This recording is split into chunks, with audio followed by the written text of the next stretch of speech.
Welcome to the 209th CACOR live Zoom event. My name is Nigel Weir, and I will be your host. Our speaker today is Raymond Leury, and his topic is, do we have the materials for a green transition? Climate change is an existential threat. Temperature records keep falling. Climate emergencies are declared, yet we don't seem to be making much progress. How much progress have we made? There is no doubt that we are going to continue to see the average temperature increase for some time. What are our prospects for keeping those increases low enough so that we can avoid total social collapse and a return to the Stone Age? Are we too late?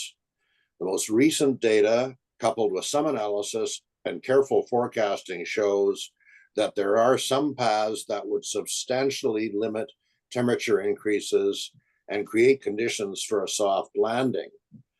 For those paths to be realized, we need an all hands on deck and unprecedented cooperation, because there is not a minute to waste. Raymond Leury has always been interested in science and environmental issues. 10 years ago, he bought his first EV, which led him to become president of the Electronic Vehicle Council of Ottawa, EVCO. Raymond spends much of his time researching and advocating for EVs of all sizes, from light duty to medium and heavy duty vehicles. This led to a successful campaign to get OC Transpo to transition to e-buses. Raymond, you have the floor. Well, thank you very much, Nigel, and thank you to CACOR again for having me. One thing I'll note is that, I focused, my main focus is to do EV advocacy. However, in answering questions about EVs, I get asked a lot of questions about energy and materials and all that. So that's why I've got some knowledge to bring to the table here. So let's go on to the, before we go to the agenda, you guys may have seen this, and this is a chart that shows the average temperature over the last several decades from 1940 on. And we could clearly see the orange line is last year and the red line is this year. We clearly see that, there's really no doubt that temperatures are increasing and we need to do something and need to do something urgently. So we're in a climate crisis, and when I interact with people, people don't seem to act as if we're in a crisis. So one of the messages for me is we really need to accelerate what we're doing. But let's get to the agenda. So I'll do a quick recap of parts 1 and 2, and then I'll talk about misinformation and disinformation. This is important in the context of materials, because there's a lot of information that's incorrect about that. So anyway, so we'll get to that when we get there. Then we'll talk about, do we have enough materials? And then we'll talk about the speed of the transition. So the talk about enough materials, you'll see, is relatively straightforward. But obviously, I'll be very happy to answer any questions that anybody will have. So what can we conclude from part 1? Well, the first thing is that, like I said before, greenwashing is real and well-funded. So we'll talk about this information a bit later. Not all technology, though, is greenwashing. Some technology actually provides services without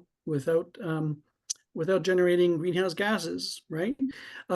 One thing to note, this may seem like something that's obvious to everybody, that the sole purpose of marketing is to actually change people's minds. Well, if you think about that, any communication you get from anyone, any entity, there's a message they're trying to get out to you, right? And that message is not necessarily a message that aligns with reality.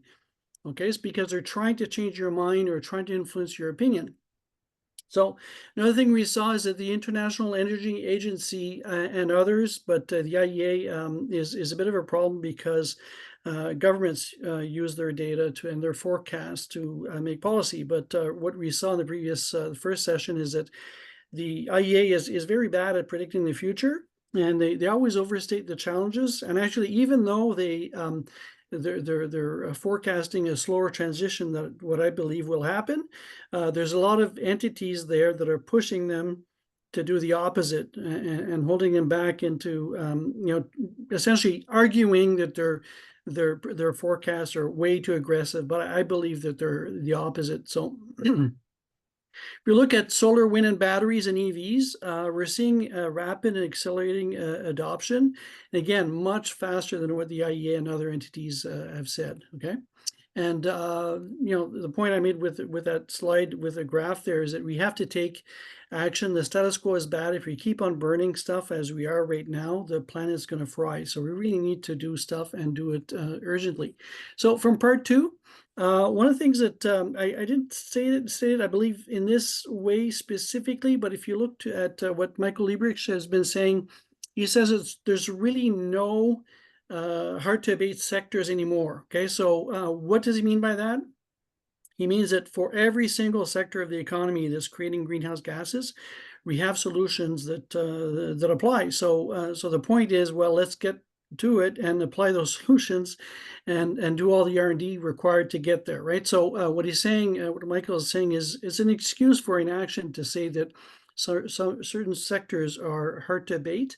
Every sector, there are solutions that would decarbonize them. So the other thing is burning stuff is the main problem.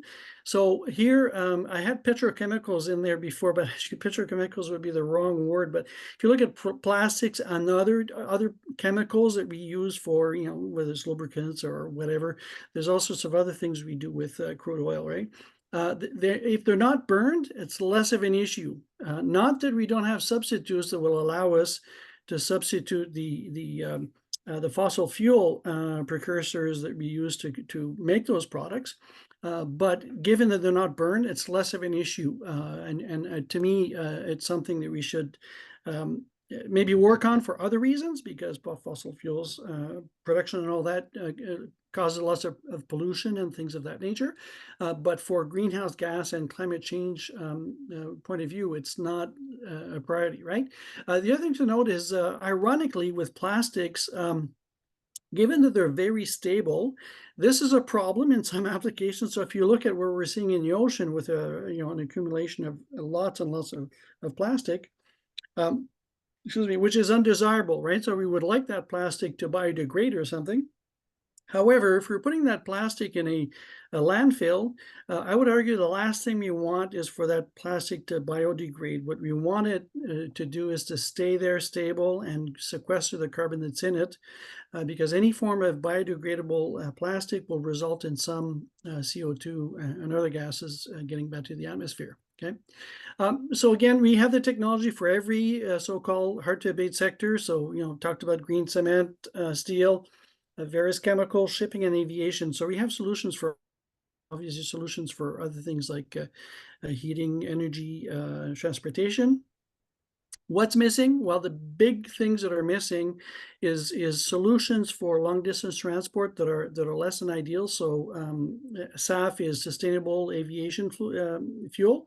That's an acronym essentially for fuels that are made from biological sources. So the idea there is that because you're growing a plant to make the fuel, you're extracting carbon from the atmosphere. When you burn it in the plane, you're putting it back. So net, you're not adding, right? That being said, if you look at the airline industry in general, we have batteries now that will allow us to do short and medium haul travel in airlines without having to use fossil fuels. So we could use batteries instead. The other thing that's missing is economics. So if we look at green steel and green cement, the big problem for them at this moment in time is that they cost more than the current versions that we're using today. So if you want people to adopt these solutions, we could do a bunch of things. So we could subsidize them, we could put regulations in place and all that. But really what's going to make the big difference and what is going to allow us to put those issues aside is if the solution is better economically than what they're using right now, right? So if they could make some money, extra money, or it costs less to make the products with the greener processes, people will do it because it costs less money. A couple of reasons there. They want to make more profit, but also if their competitors is using a solution that's low cost, they're going to have a competitive disadvantage. So the capitalist model pushes people strongly in the direction of choosing solutions that are less expensive. So other things to keep in mind is, I discussed this in the first part mostly. The laws of nature are fixed. Okay, so when you look at the natural sciences, physics and all that, we get better measurements of constants and that type of thing, the speed of light and all that. But the fundamentals don't change, right? Gravity is gravity is gravity. It's not changing over time because we're doing R&D that changes it, right? But technology is different. Technology evolves. So technology answers, like it says, they could change over time. So we've seen many cases where things that weren't possible to do before are possible now because we have technology that allows us to do it. Now, if you think about it, much of the aim of R&D, especially the applied R&D, is really about doing that. It's to find a way to use technology to solve a problem that we couldn't solve before. Okay. The economics are changing. So, like I said, the economics will really push adoption. And what we're seeing is place. We're seeing that solar wind in particular are now less expensive than any other alternative. So that is pushing the adoption of those solutions. And Wright's law, which essentially says that if you double production of a particular commodity or product, that the cost of that product will decrease by a constant percentage. So if we look at wind, we're talking about somewhere around 30%, I believe, and sorry, wind is about 20%, solar is about 30%. So year after year, we know the prices are going to decrease because of Wright's law and because of, that's the way that things happen in a technological society, right?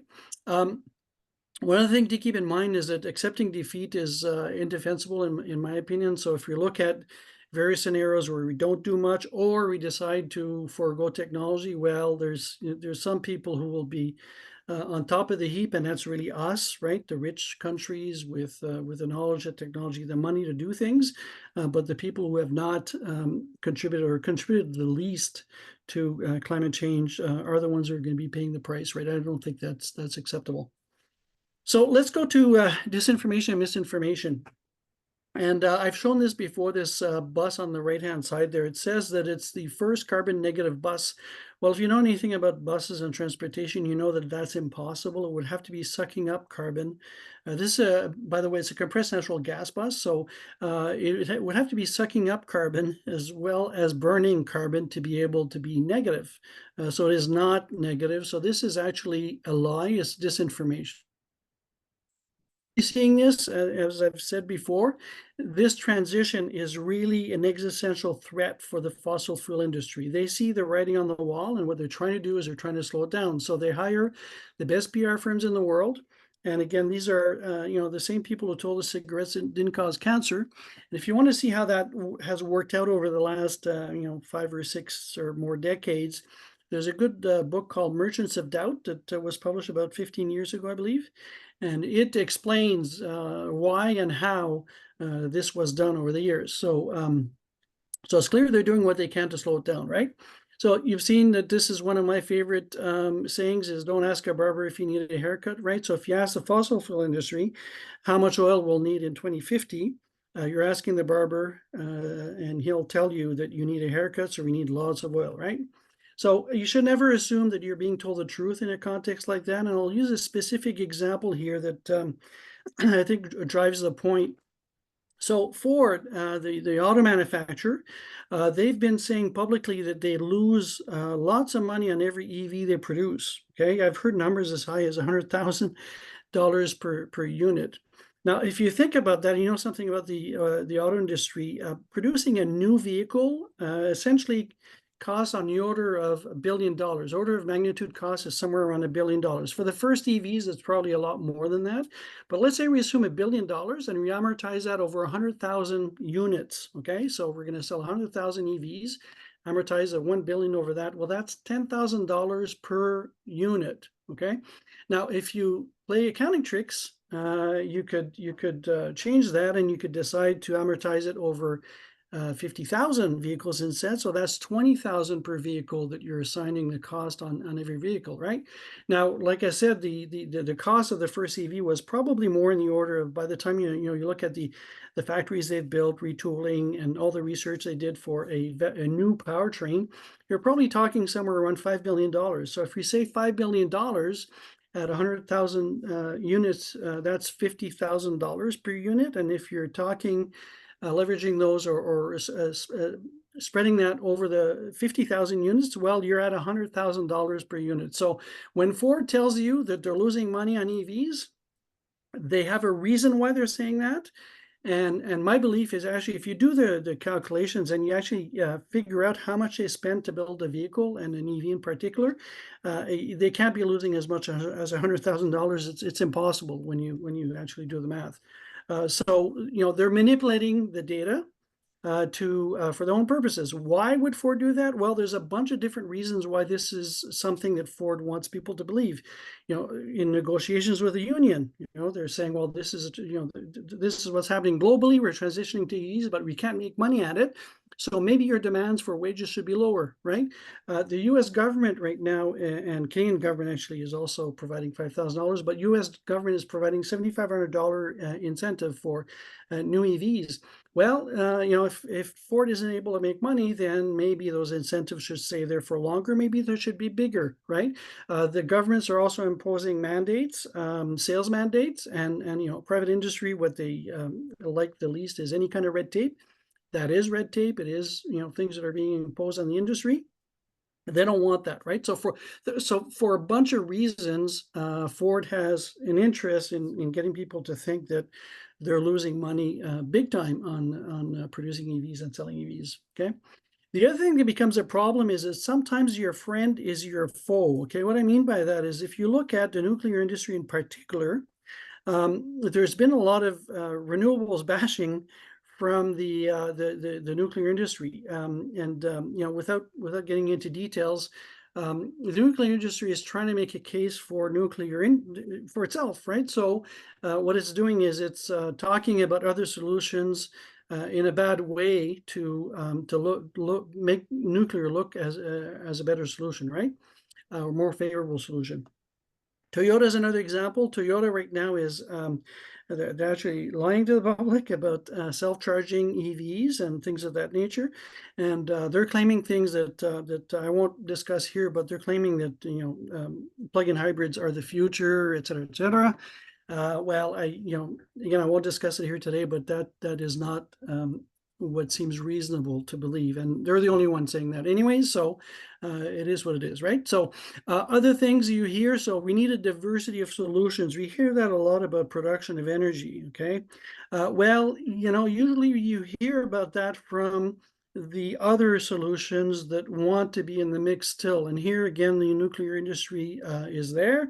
The fossil fuel industry is saying that we need to keep gas plants and things of that nature around because we have peak demands, and gas plants are one solution for that, right? So there's a lot of reasons why people will tell you this, but you have to look at the reality. Look at Quebec, for example, right?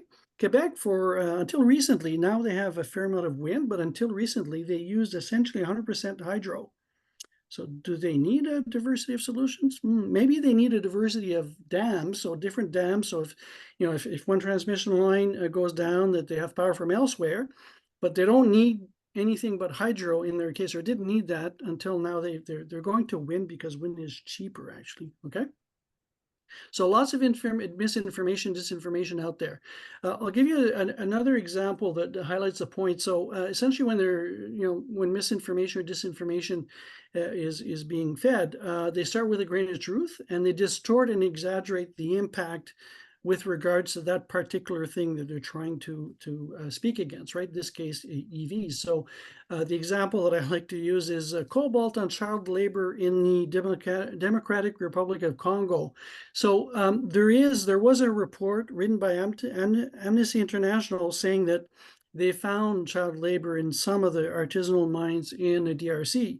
So that's a grain of truth. Okay, so there is some amount of cobalt that's being mined with child labor. Okay, now EV batteries use about 40% of the world production. So, ergo, if there's child labor and EV batteries use cobalt, then maybe you should buy EVs, right?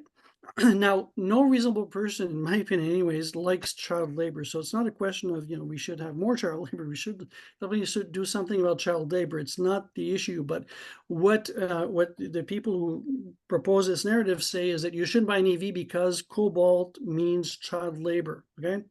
Well, meanwhile, they talk about cobalt only in the context of EVs.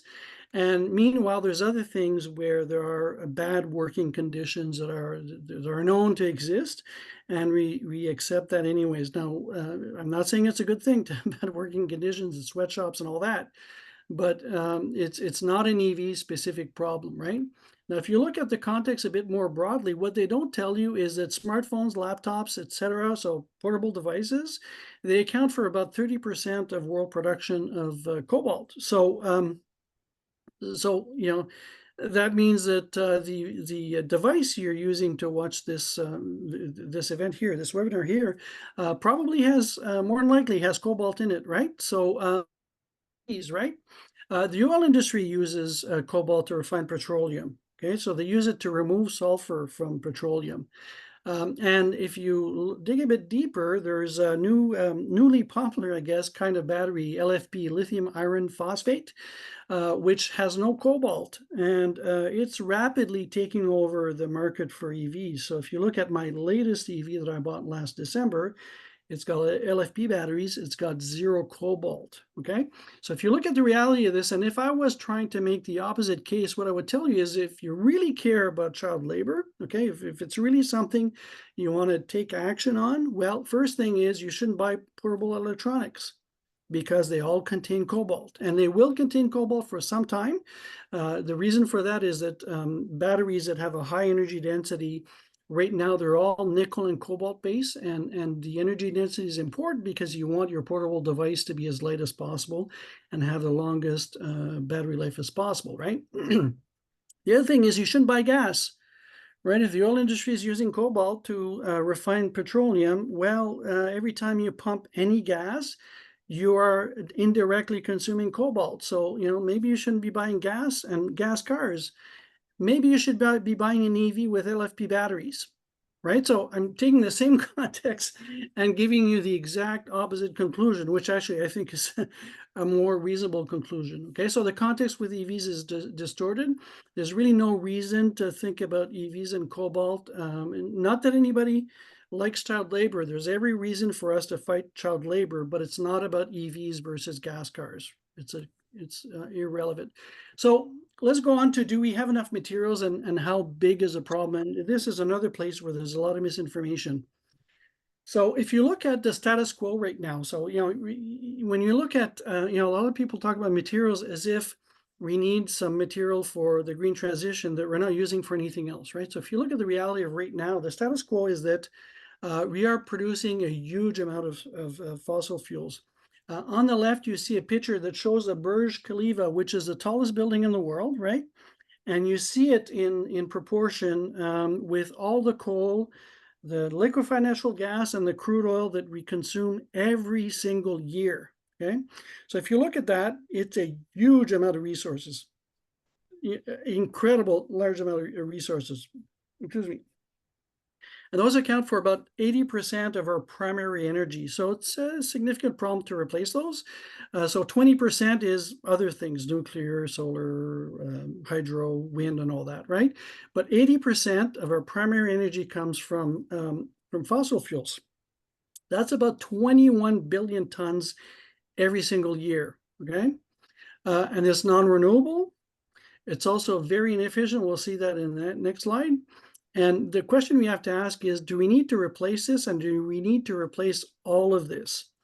So there's something called the primary energy fallacy, and Paul Martin talked about it a bit when he did his presentation a number of weeks ago, and I did talk about it before, but I want to go over it again to explain the size of the problem.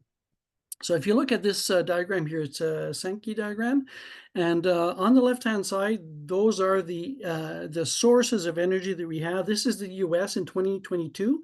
The reason I picked this is because the total number is 100, so the numbers that you see there all correspond essentially to percentages. So you look at what's on the left, those are all the sources that we know that we use. You look on the right though, there's two boxes. There's energy services, which is the useful energy you get out of those sources that are on the left-hand side. With a fossil fuel-based energy system, we get a lot of rejected energy. So you see here that we get twice as much rejected energy as we get of energy services, okay? What we need to replace in the transition is not the 100 quads of energy, it's the 33 quads of energy services that we need to replace, okay? Give you specific examples where that makes a huge difference. So if you look at transportation, about 20% efficiency with transportation. Well, if you look at internal combustion engine, it's usually, on average, it's 20% efficiency. But if you compare that to an EV alternative, the efficiency is somewhere, and you could argue the numbers a bit, right? But somewhere around 75% efficient, right? So you get, for 4 units of energy that you have on the left-hand side, you get 3 units of energy services and only 1 unit of rejected energy, right? So that's one way to get rid of rejected energy without having to grow the whole pie, right? So that's one example. The other example is generation of electricity. You see there that about 2/3 of the energy ends up being rejected energy. We've talked about nuclear plants and the fact that we could use the heat from a nuclear plant. Peter talked about that a few weeks ago. We could use, or actually someone else talked about it. Peter brought to us to talk about it. So we could use the rejected energy to heat houses and all that, right? But the reality is right now we are wasting a lot of the heat coming out of nuclear plants. Same with natural gas and coal, right? So if you look at heat pumps, those are a really interesting case also, because if a heat pump will give you efficiencies of 300 to 400%, which means if you have 1 unit coming in from the left, you get 3 or 4 units on the right. Okay, so if you look at the total right now with rejected plus energy services, in the context of the heat pump, you get more than 100, right? Because you get some almost for free, energy almost for free, because you're pumping it instead of using energy directly to create heat, right? So if you look at that, and I did some back of the envelope calculations that are not, super scientific, but my numbers show that about a half of the rejected energy could be eliminated, okay? Now, the energy services, we don't need additional energy services. Maybe with growth in population and things like that, there will be. But if you look at the diagrams here, we're substituting the source of energy, but we still need the same quantity of energy services. So bottom line here is the problem is a lot smaller than people think. So here, just for comparison, I've got the 2010 numbers. The scale is different, so you have to divide by 1,000. But you see that solar is actually 10 times more in 12 years. You see that wind is about 4 times more in 12 years. And you see that there's been a big shift from coal to natural gas over the last 12 years, okay? So, people, back to materials now. So people say that we don't have enough rare earth elements. Well, why do they say that? They say it because electric motors, some of them anyways, use rare earths to make as part of the permanent magnets that are part of the motor, right? That being said, if you look at the broader context, the conventional vehicles also have a bunch of motors that have rare earths in them because they use permanent magnets. Those are primarily the starter, the alternator, but there's also a bunch of other motors of all types that are there. There's also other things on conventional cars. So catalytic converters, they get stolen for a reason. The reason is that palladium, platinum, and rhodium are valuable metals. They're valuable because they're relatively non-abundant, right? So if you look at EVs in isolation, it's a different story, right? A little point here that I've had some people tell me that lithium is a problem with child labor, right? So lithium isn't a rare earth, and it's not a problem with child labor. It's really cobalt. So if someone tells you, makes the connection, is because they're not really informed, right? But rare earths are expensive because they're not necessarily rare in terms of abundance, but they are not found in high concentration. So it takes a lot of material and energy to extract the rare earths, right? So that makes them expensive. And that being said, there's two electric motor types. So I talked about the fact that we use permanent magnets in some motors. And yes, we do that in many cases. However, we have induction motors, which do not require rare earths. And Tesla and other companies are actually making permanent magnets that do not require rare earths. So the point is we do not need rare earths. So if you're talking about we don't have enough rare earths to do the energy transition, well, the answer is we're using them right now for some reasons, because there are economic reasons and benefits we get from them that are worth going after, but we don't absolutely need them. Okay, so if we don't have enough rare earth, it doesn't matter. We don't need them. So when things are expensive like rare earths, what people do is they find alternatives, right? So if we go on here to the example with batteries, which I think I've discussed with some of you before. The dominant chemistry for EV batteries has been NMC, so nickel, manganese, cobalt. So nickel and cobalt are very expensive. So what have manufacturers done? They've tried to go to different types of batteries that are less expensive. So now lithium iron phosphate, like I said earlier, my new car has LFP batteries. They don't have any nickel and cobalt. So the abundance of nickel and cobalt doesn't matter for the production of these vehicles, right? So why are they going with phosphate and cheap? Phosphate and iron is because they are cheap because they're abundant, right? And so there's it helps to reduce the price of the battery, right? Now, if you look at what's left there, lithium is expensive, right? So can we do something about lithium? Well, yes, we can. So now we already have in China some EVs that have sodium ion batteries. Okay, so there's no cobalt, no nickel, no lithium in the battery. So if you're concerned about how much lithium, how much cobalt, and how much nickel we have, and that we don't have enough for all these EVs, well, we don't need those things. We have alternatives, right? The other benefits here is that sodium ion battery, you could use an aluminum separator. In the case of NMC and LFP batteries, so lithium ion batteries, you need to use copper instead. Copper is more expensive and less abundant, right? So here again, we're substituting not only the sodium, the lithium, the cobalt, and the nickel for sodium, iron, and phosphate. We're also getting rid of the copper, right? So again, when things are expensive, people will substitute. And by the way, there is lots of lithium. That's really not an issue. However, sodium is likely to always be cheaper. And right now, the processes we use are better for the environment when we purify sodium for batteries instead of lithium. Okay. So if you look at so we talked about the fossil fuels we mine, so 21 billion tons a year. This here is from 2019, I believe. Yeah, 2019.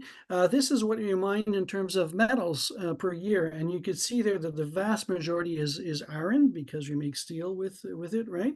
And you look at the other things there. So lithium in particular, we're talking about 100,000 tons a year. So 100,000 tons a year versus 3 billion tons a year for iron ore, right? Very big difference. So when you're looking at the materials that we're using for the energy transition, right now they're all relatively small pieces of the whole mining and materials processing picture, right? So just about everything we need for the motors and all that is part of those smaller buckets you see there. So aluminum, copper, talked about, manganese, a bunch of other things, nickel, lithium, cobalt, etc. Right? So the amount of material we mine is a lot less, and the amount of material we need for the transition is also correspondingly a lot less, right?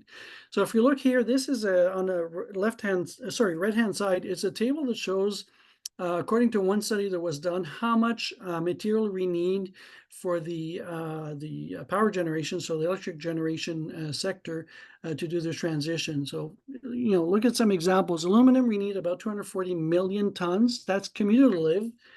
by 2050. Okay, so that's a total we need, not annual requirement, the total we need. And we have reserves of 30,000 megatons, so 30 billion tons. So there's plenty of them out there. If you look at the list here, the only one that's a real issue is tellurium.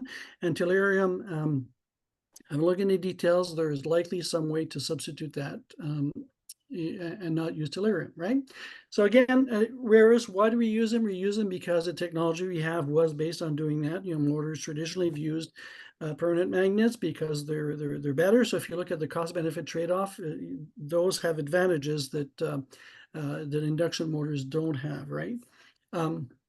If you look at the substitutes I've talked about, all of them are substituting things that are less abundant and more expensive for things that are much more abundant and much less expensive. So the examples there are mostly aluminum, iron, and sodium. Okay, and there's lots of reserves of those. There's not any reason to think that the energy transition itself is going to make a significant difference there. You know, the rest of the economy is using most of the iron that we are producing, right? So there's a chap from MIT, Dr. Donald Sotaway, very interesting gentleman. He's running a lab where they're trying to use what he says is dirt to produce things because he wants things to be as cheap as dirt. So what he's doing is he's looking at the elements in a periodic table that are the most abundant and the most easily accessible and cheapest, and looking to see what can be done with that for things like energy storage. Okay. So if you look at the IRA in the US, it's had a massive impact on the R&D money that's being spent on various different technologies for the green transition. And the amount of activity and the ideas and the solutions they're coming up with are just absolutely amazing. There's a lot of activity there. So if we look at some of the ancillary benefits, well, 15% of the energy we use right now is for the extraction, production, transportation, refining of fossil fuels. So if we don't have fossil fuels, that's 15% we don't need. Ships, about 30% of ships, 40% of emissions, because fossil fuel ships tend to be bigger and heavier. So about 40% of emissions are gone if we don't have fossil fuels to transport everywhere. Heat pumps also, I talked about heat pumps a bit, but if they use clean electricity, you get even more of a benefit, right? So it's not just the heat pump itself that'll clean up clean up our energy system, but it's the electricity you produce to power that that heat pump. So ships, refineries, pipelines, and all that, they need lots of steel and concrete, which we don't need without fossil fuels. In Canada, 25 to 30% of our emissions come from fossil fuel production. So if we get rid of fossil fuels again, our emissions drop considerably just with that, right? And of course, the other big benefit is less air pollution, because burning fossil fuels generally creates lots of particulate matter, which has an impact on health. And here, I'll just put that a bit faster here. So this is Mark Jacobson from Stanford. He's got an interview he does where these are quotes from it. But if you look at some of the examples, there are 50,000 new oil and gas wells every year in North America alone. It's 50,000. So if you think about everything it takes to make that happen, and that's mining, really, right? It's a lot of activity, right? And so 1.3 million active wells in North America. 1.3% of the land area in the US is used for fossil fuel production, right? So the status quo uses lots and lots of resources, lots of fossil fuels itself, right? So if we get a bit of a summary here, so according to the IEA, we need somewhere around 28 to 40 million tons of critical materials for the transition this is by 2040. It's hard to get numbers that predict this stuff, but what they've said is that by 2040, we need about 28 to 40 million tons.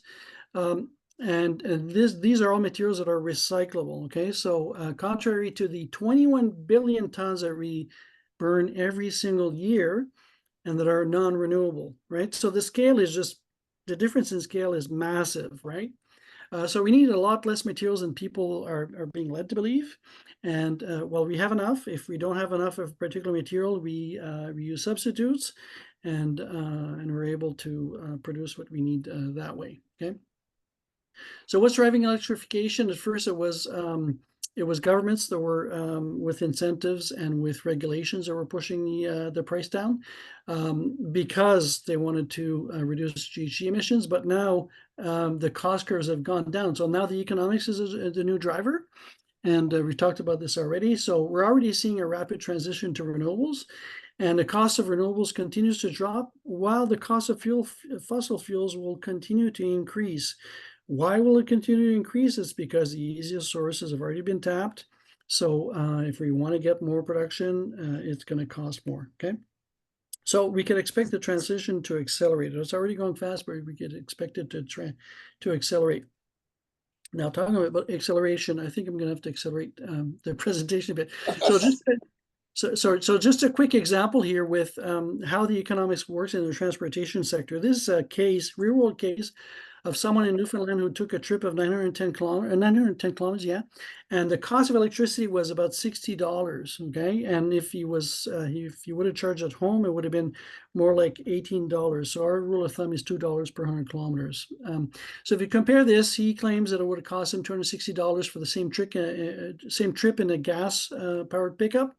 Well, if you take the 4 hours it took him to charge, and you take that savings, you divide it by that time, it's $50 per hour, right? So you rapidly see that the savings make a huge difference. Now, he could have been doing something else while the car was charging. So if you look at a more so this is a conservative model, right? If you look at a more optimistic model, you're talking about orders or numbers like $150 an hour that it's giving you back to stop for charging, right? So if you look at the heavy duty transport sector, it's similar, but in the scale is much different.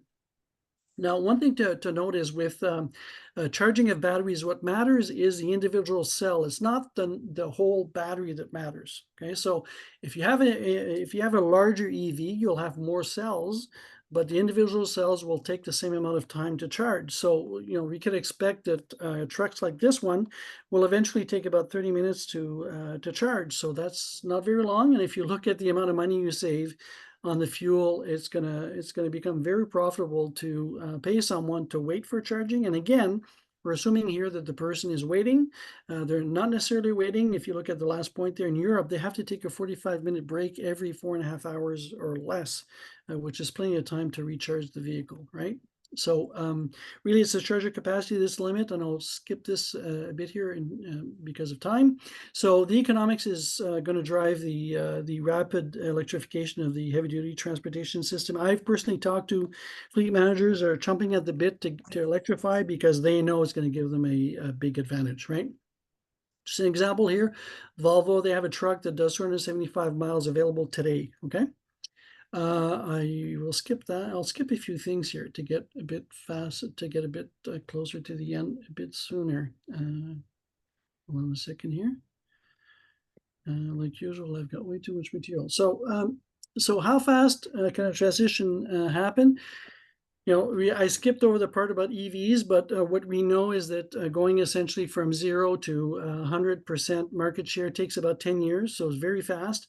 China already has, the new registrations in China are already more than 50% new energy vehicles, they call them, so that's plug-in vehicles plus hydrogen. There's not very many hydrogen, but there's lots of plug-ins. And again, commercial EVs are going to transition faster, in my opinion, because they do the math. They don't care about range anxiety. They'll calculate, do I have enough range to get to where I need to get? And then they'll figure out what is the cheapest way of doing it. And that will drive them to electrify, okay? So forecasting is very hard to do. And I didn't show the forecast again, but for last year, we had forecast at IFCO that market share would be 10.7 and the actual real number was 10.8. So our forecast that I had shown before is still bang on for what we're going to see. Okay, so again, to go a bit faster, so China, the emissions are likely to have peaked in 2023. That's because their deployment of green energy is going much faster than they even thought would happen. So, I believe the transition will happen much faster than people think. Okay, so what's fast enough? Well, there's really no specific temperature or date that's that's a hard hard rule, right? So bottom line is the faster we could transition, the better, and the lower the average temperature is, the better, right? Now, there are tipping points, which are a real big concern of mine, and tipping points could cause, massive increase in temperature once we reach a certain threshold. So there's still things to worry about. So, we want to be able to reduce the greenhouse gases as soon as possible, and we need to accelerate the transition as much as we can. One little point here is that stopping emissions is not enough. So if you look at the science, or what the scientists are telling us, is we need to remove carbon that's already in the atmosphere and in the ocean. So we need some level of CCUS. Now, I've talked about CCUS before. There's a bit of issues there. There's some greenwashing and all that, but reality is we need to find ways to sequester carbon in a way that will produce profits, right? So that we don't need to have either regulation or subsidies to finance that. Okay. So in summary, we need to get on with the transition. We need to take action. We need to move very fast. There's lots of low-hanging fruit. We shouldn't worry about long-distance aviation. It's a small portion of our emissions. Let's do the big stuff first, right? Stop wasting money on things that we know won't work. And Paul Martin talked about hydrogen ad nauseum a few weeks back when he did his presentation. I think governments should focus on making clean tech as economically viable as possible. Right, that's what they've done before with batteries, wind, and solar. Again, they were early investors, created a market, spend money on R&D and all that to get production up to a point where Wright's law took over and made the prices go down. Okay. So one thing to note is that we have some people who are trying to slow down the transition. The good example there is renewables in Alberta, which many of you have seen before. So one last thing I want to leave you with is a former, this is attributed to him anyways, a former Saudi oil minister said that the Stone Age did not end because we ran out of stones.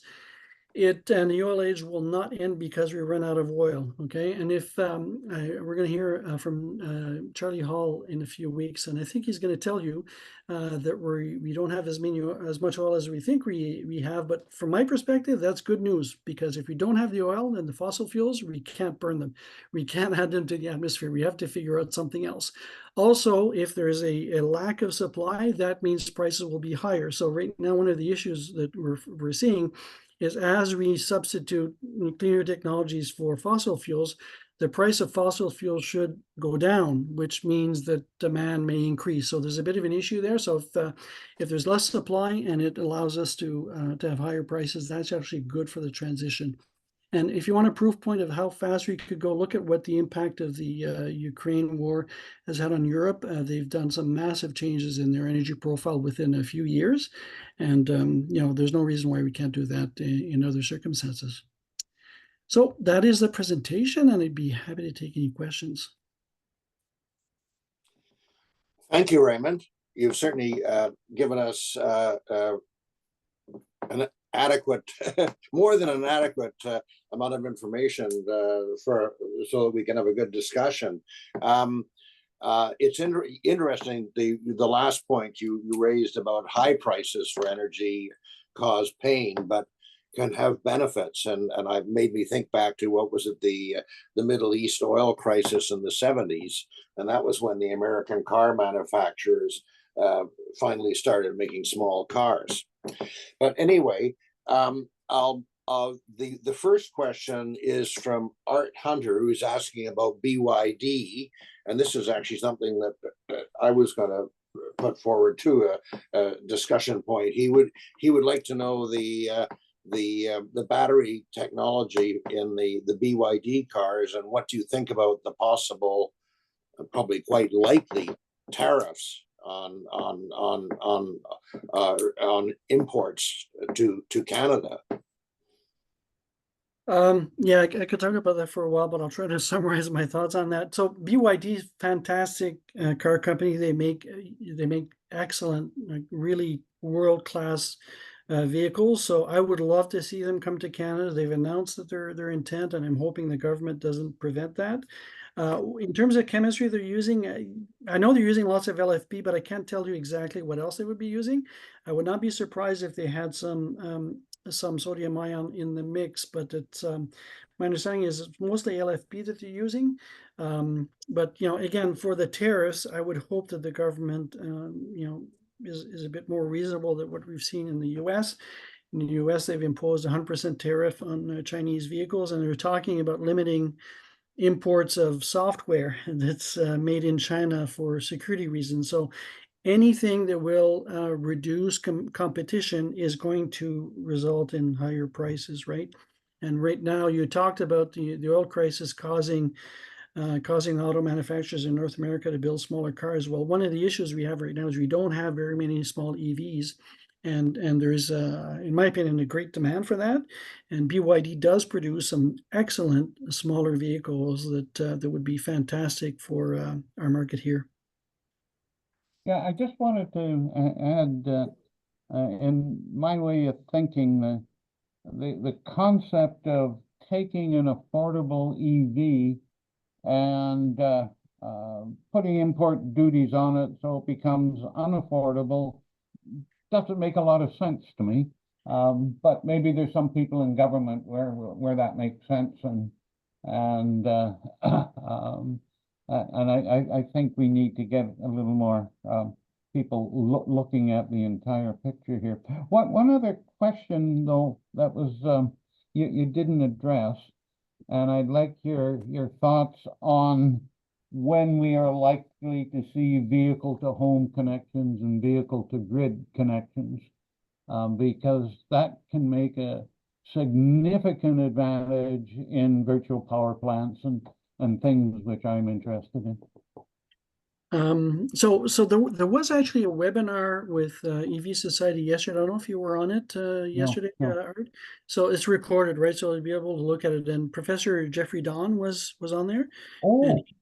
Yeah. And he talked about V2G, so vehicle to grid, and he sees a big future for that. And I know we've discussed this before, right? I believe that vehicle to grid is going to be very significant because it'll allow the car not only to be charged at a time when the load on the grid is low, but it will be able to push energy back to the grid when peaks occur, and that anything we could do to level the demand of and production of electricity throughout the day is going to make electricity cleaner and cheaper, right? So, I think it's got a huge role. The problem we have right now is that there aren't very many cars that support it, but there are many OEMs that have announced that they will support that, and we're seeing some charging stations appear on the market that support that also. So it's a matter of time, but that's definitely going to be happening in my opinion. Okay, thank you. Ted Manning, you're on next, and after that on deck, Jeffrey Strong.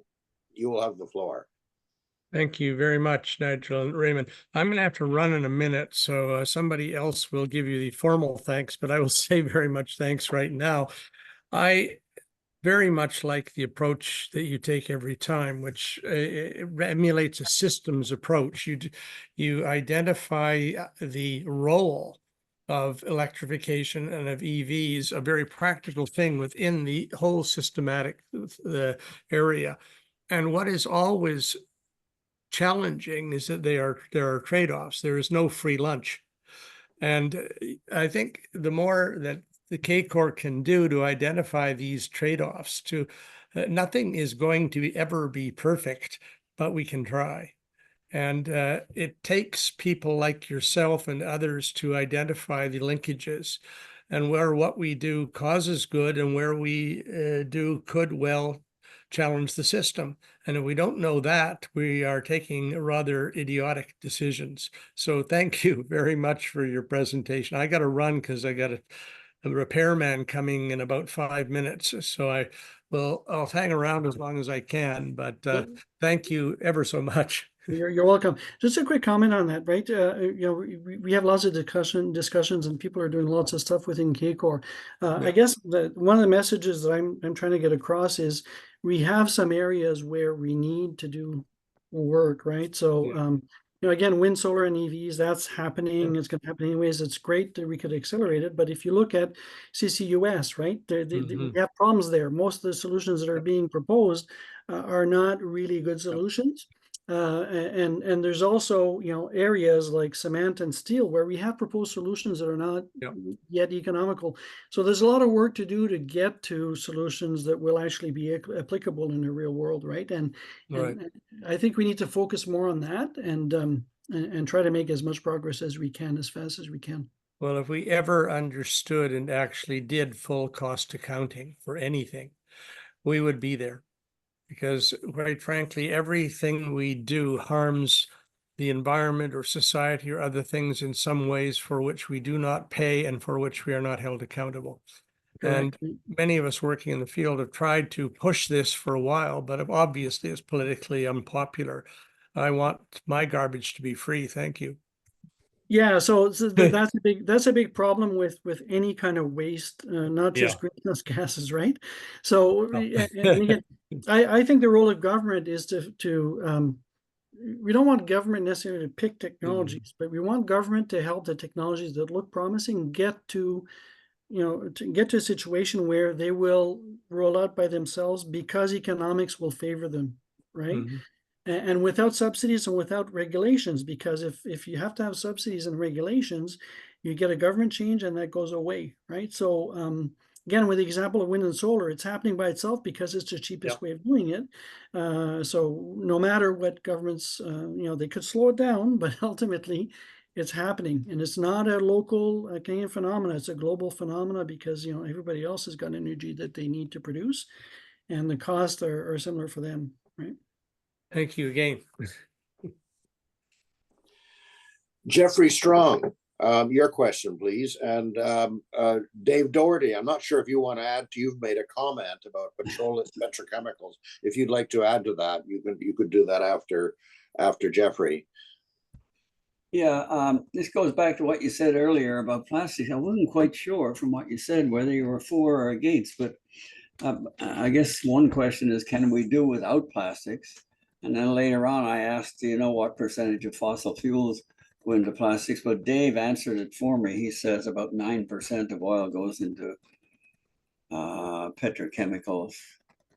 Yeah, so there's a lot of angles to the question you're saying there. So one of the major places where we use lots of plastic, and actually single-use plastic, is in the medical field, in the healthcare center, healthcare system, right?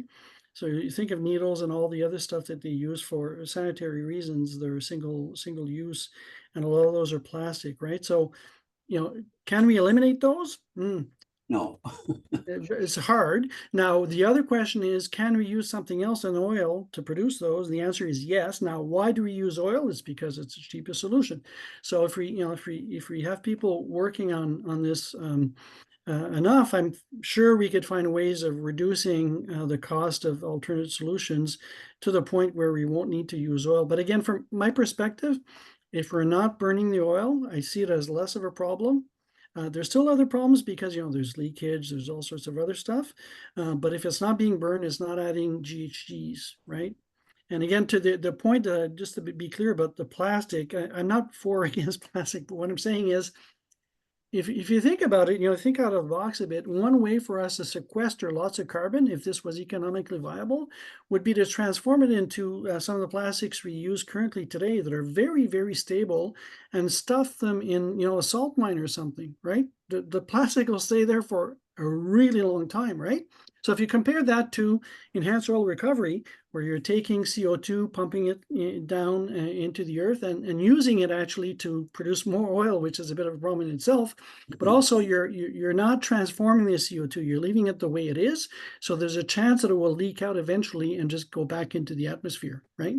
So that's the point I'm making, that, sometimes you think that, you think that biodegradable stuff is better because it sounds better, but in this context, I'm not sure that it's better.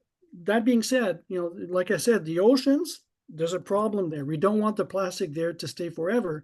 So if it was biodegradable, that'd be great, right? But it's a complex situation. When you start looking at all the ramifications of these things, it's more complex than it looks, right?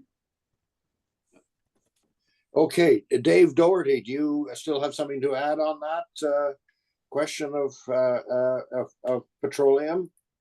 Sure, Nigel, thanks. So a couple of observations. First of all, on the 9% things, that's petrochemicals of all kinds, not just plastics. There's a lot of different stuff that's produced there. Secondly, a lot of our plastics actually come from natural gas, which isn't technically oil, methane, and some of the other light end petroleum products can be used to produce plastics like nylon, for example, polyethylene. I've always thought there was actually a much better idea to reserve our oil to produce critical plastics rather than simply to burn it. What I mean, if we have to resort to using parts of pigs for heart valves instead of plastic heart valves. I don't know.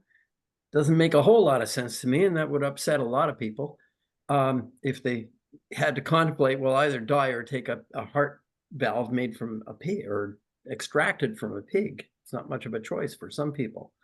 I really do think we need to do better with our plastic. You had a very interesting idea a few minutes ago. Why don't we take the very large amounts of plastic that we collect from things like blue box programs that are supposed to recycle stuff and in fact don't, and instead of putting them into landfills where eventually, because they're so close to the surface, they're going to oxidize and they're going to produce a whole bunch of byproducts, including CO2 and methane. Why don't we, I don't know, treat them as if they're nuclear waste and bury them deep in the crust? This is a very good way to deal with that stuff. And in fact, would cause us to realize, hey, this is a resource we shouldn't be just, flipping out of the side of the car window because we're finished with the cigarette that has a plastic filter in it, which is. Yeah, and actually, to add a bit to that, if you think about that, it's very hard to have very clean plastic, right? So you'd have probably some other stuff in there, and that would likely rot, right? So, and rot in absence of air, which would give you methane, right? So maybe we're capturing that methane and doing something about it. Well, if we buried it Something a few thousand meters down and we really needed to get it back, we could probably always drill a hole and get it back. Yeah. And I heard, I think it was this morning in a separate thing I was watching, something like 45,000 new wells being drilled in North America every year. Yeah, earlier I said 50,000. Yeah, so that's the order of magnitude. Yeah, that's a lot. That's a lot of holes. A lot of holes. We know how to do that. Poke holes in the crust. Yeah, it'd be an interesting idea to see some of the stuff put away. Yeah. Now, back to your first comment, though, I remember it's got to be 40 years ago that one of my brothers, my older brother, was saying that the Chinese, they're smart. They actually make stuff with the oil. We're stupid here. We burn it, right? So the exact same concept, right? So yeah, to me, I prefer not to use a fossil fuel for a bunch of reasons, but and actually, if you think about it, if you're using a biological source for the carbon for the plastic, then there's an opportunity to sequester carbon, right? Whereas if you're using a fossil fuel, you don't have that opportunity. Yeah, in fact, I think there's a large facility that's recently cropped up in Western Africa, where it's very sunny, and they're growing single-celled algae, harvesting that, and burying it. It's also possible to turn it into oil. It's quite interesting because in 1977, I did a undergraduate research project on growing chlorella, which is one of the common green single-celled algae. And if only I had decided at that point in time, gee, that could be a career. It'd probably be Elon Musk by now. Well, it's wouldn't be trying to go to Mars. Yeah, it's interesting you bring that up because I've seen some stuff about some of those projects. So there's people trying to grow kelp also and a bunch of stuff, right? And right now, unfortunately, people haven't been able to bring the cost down enough to make it feasible, right? But again, you know, if you put enough research into it, we probably could find ways to make it a lot cheaper and make it competitive with conventional oil, right? Especially as the conventional resources become scarcer as we use up all the easy stuff, right? Mhm. Yeah, very interesting conversation. So thanks for your observations. Richard Van der Yat, you have a possible question on how hospitals might be greener.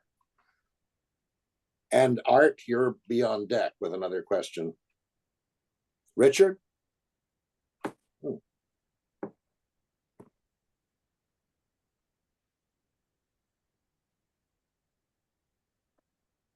I guess maybe he's You Can still you on hear me? mute? Yeah, we Can can you- hear you. Okay, thank you. Just the point is, it's the type of gases they use with in anesthesia, for instance. They can be made more environmentally friendly. It's not the plastics; it's the chemicals that are used, and of course, it's the energy supply that goes into the hospital. It's actually felt that the health industry per se accounts for about 15% of environmental impact. So it's quite significant. Yeah, there's one other area where I think the impact is not generally known. Much of the medical waste gets incinerated, right, for sanitary reasons. That's true. Right, so to No. incinerate it, not only do you produce greenhouse gases, right, but usually you're using natural gas to actually make that happen. So it results in lots of greenhouse gases. So maybe we should bury it in the salt mine, like with the plastic, right, instead, and achieve the same result, right? No, that's true. And I actually saw a whole exhibition in Singapore just about 8 months ago on how much plastic is in our environment and what happens to it. And it's amazing what they did. And they had a whole it's like our art museum being taken up by a whole display on plastics in our environment, because they were created to be indestructible, and they are. They Mhm. still remain that way. And that's the whole problem. That's the crux of the issue. And so yeah, but they had a whole other section on things that can replace plastic, and and that was quite impressive as well.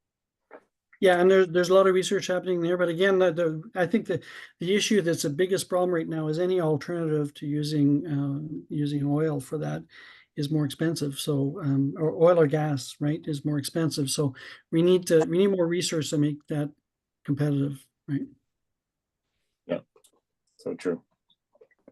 okay. Art, please go ahead with your question. And Ted has to leave. He was going to be next, so I'll ask a question. I'll be on deck. Okay. You really intrigued me having Han from Dalhousie on your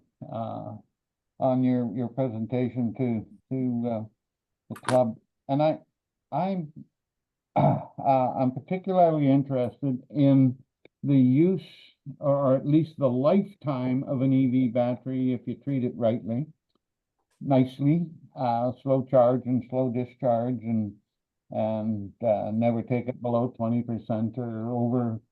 In fact, one of his papers said over 70%. And the last I recall reading on his material was he was still ongoing testing, and he'd already got an equivalent of 200 years of some of his cells, and they were still very productive.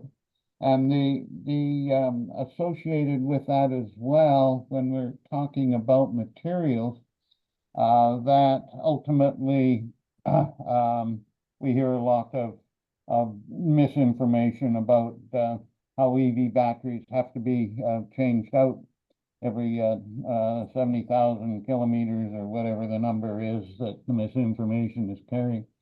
And it's very clear to me that the EV battery can last very much longer than that. And the only reason you would ever want to change it out is if it's not producing sufficient current to give you the torque necessary to rapidly move into traffic on the 401. You know, it's acceleration rather than once you're up and going, because the biggest current draw is acceleration time. And then even then the battery isn't spent. You can go and take the battery and stack a bunch of these batteries on top of each other at EV charging centers. And so you can get another 200 years out of them or something. And did he address any of that during his conversation? Well, you really should look at the recording. You'll find it fascinating. So one of the things he did talk about Second Life, and actually there's one of his colleagues that's working on systems where you would have different batteries integrated into one system, right? Because if you think about it, you know, every model of car may eventually have its own different battery, right?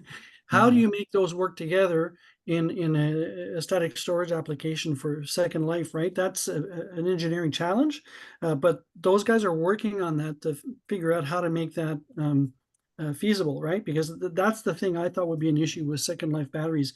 Now, if you look again at the presentation, it's pretty interesting because he's talking about batteries that he's been testing, and for the other ones who aren't familiar, what he does is he charges and discharges batteries again and again and again, and he's somewhere around 4 million kilometers on batteries that are still 85% of capacity or more, right? So. Yeah.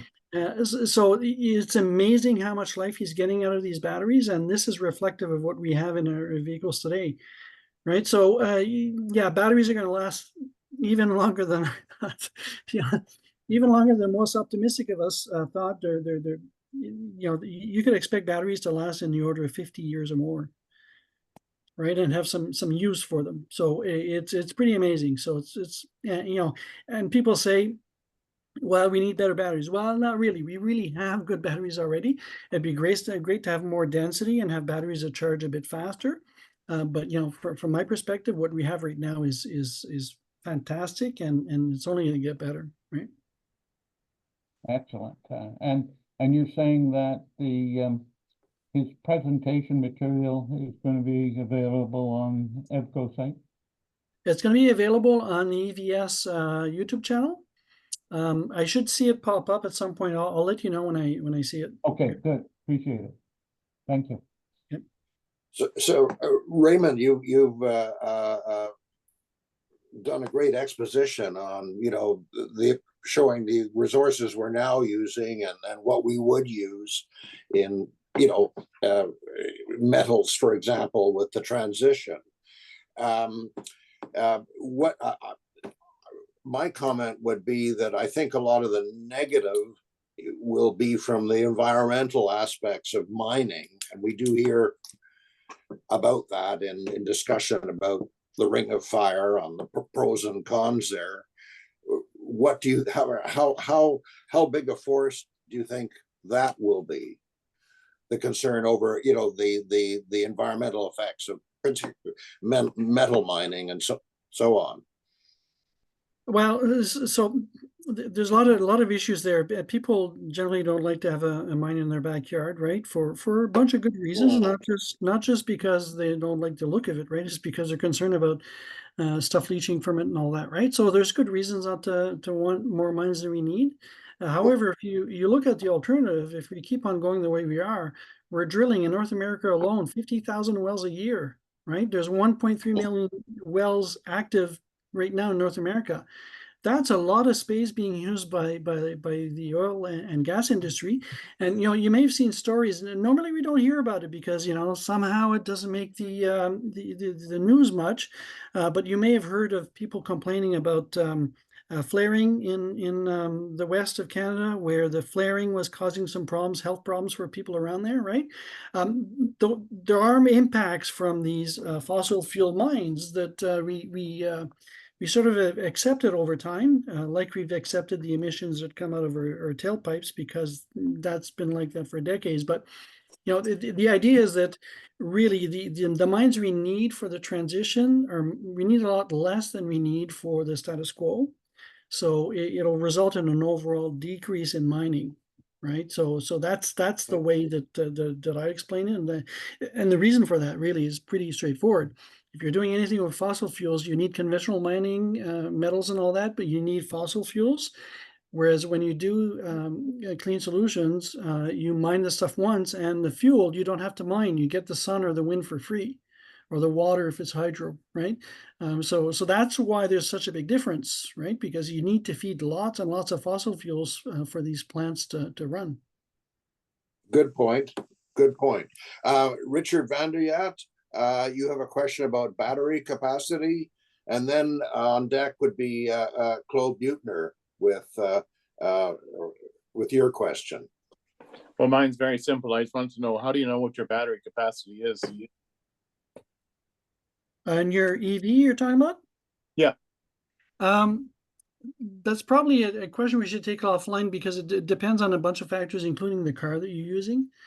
So in the case of a Tesla, it's quite straightforward. If you look at what the dash tells you, it tells you exactly how much electricity is in the battery. Whereas if you look at the Ioniq 5, it's a bit different. The Ioniq 5 will tell you how much range it's expecting to get given the current conditions and the state of charge and a bunch of other factors. So it's not a straightforward answer, right? But there are some ways that are more scientific, if you will, to go look at that. So you could use a OEB port, I think it is. That's called the standard port that you use for diagnostics in cars, and you could interrogate the battery to get all sorts of data on the battery. And by the way, there were some regulations that are being proposed in the U.S.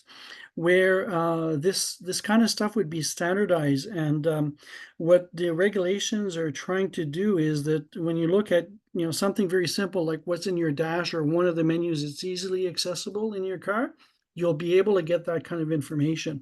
Right now, it's not straightforward, right? Especially the health of the battery is not easily obtainable, right? But again, what they're doing is they've drafted some regulation that would make that standardized and accessible to people who are less technical, if I could put it that way, right? Yeah, no, that's true for the Ioniq 5. It gives you the range that you've got left, but we call it the guessometer because yes, right, yeah. We don't really know. Now it does a pretty good guess, right? It's quite surprising how accurate it could be, right? But again, if you're driving the same car in the winter with the same amount of electricity, it will give you a smaller range. But that doesn't have to do with the capacity of the battery or the health of the battery. It has to do with different driving conditions that will give you different amounts of range, right, with the same energy. Sure. Thank you. Yeah. Okay. Claude, Buechner, would you please go ahead with your question? I actually, it was more of a comment, but I don't think it's very realistic that we're going to sequester carbon using plastics. It takes energy to put it in a mine. It takes energy to dig holes to bury it.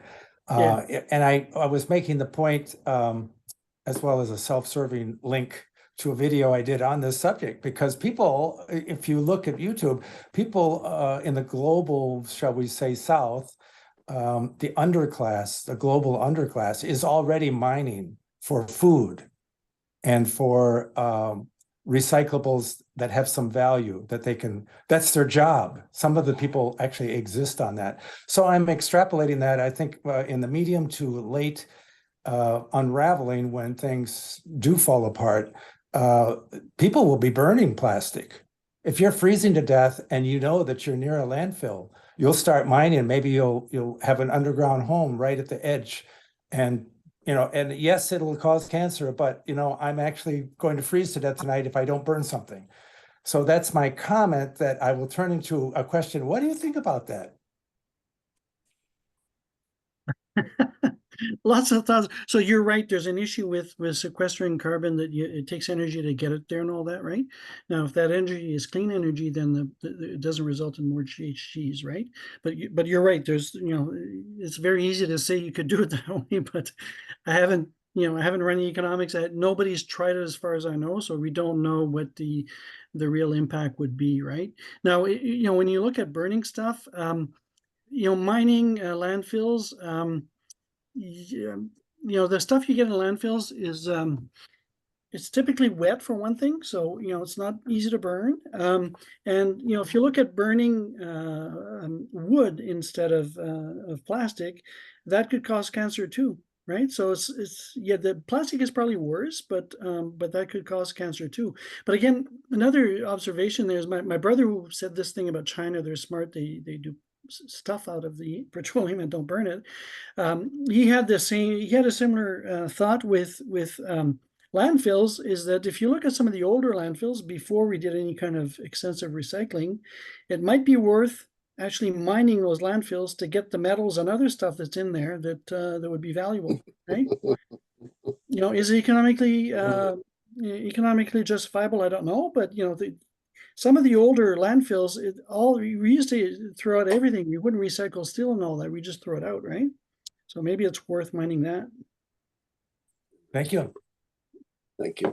Okay, Raymond, thank you. We're going to close the Q&A session now. The topic is certainly one that fuels itself. We could go on for a lot longer, but thank you. And I'm turn it over to Jean Doherty to formally close the session. Jean. Thank you, Nigel. And Raymond, thank you very much for a very interesting topic of discussion. There's so much information that you gave us, and some of it, a lot of people use misinformation to direct people in other ways. So it was really interesting to see what you've done, and I look forward to looking at your slide presentation with all the things that you skipped over, because I think you have a wealth of information there that we can use to help alleviate some of the misinformation that's out there with respect to EVs and batteries and all of that sort of stuff. So with that, I'd like to say thank you very much for what you've done, and I look forward to your next presentation with us. Thank you very much. And for those of you who are still online with us, I would like to say, please go to our website, canadiancore.com, to see and sign up at the Stay Informed session, because there you can see the link for this particular talk when it becomes available, as well as all the other talks, most of the other talks that we have had over the course of the last 2.5 years or so. Also, you can get information about our club, the Association for the Club of Rome here for Canada, and also information about becoming a member if you're interested. So with that, I'd like to say thank you very much for everyone for staying. And there will be a 2-week break for the summer, for another 2 weeks, to give our Zoom CACOR Live Zoomers an opportunity to take a break. And we'll see you again in a couple of weeks. Thank you.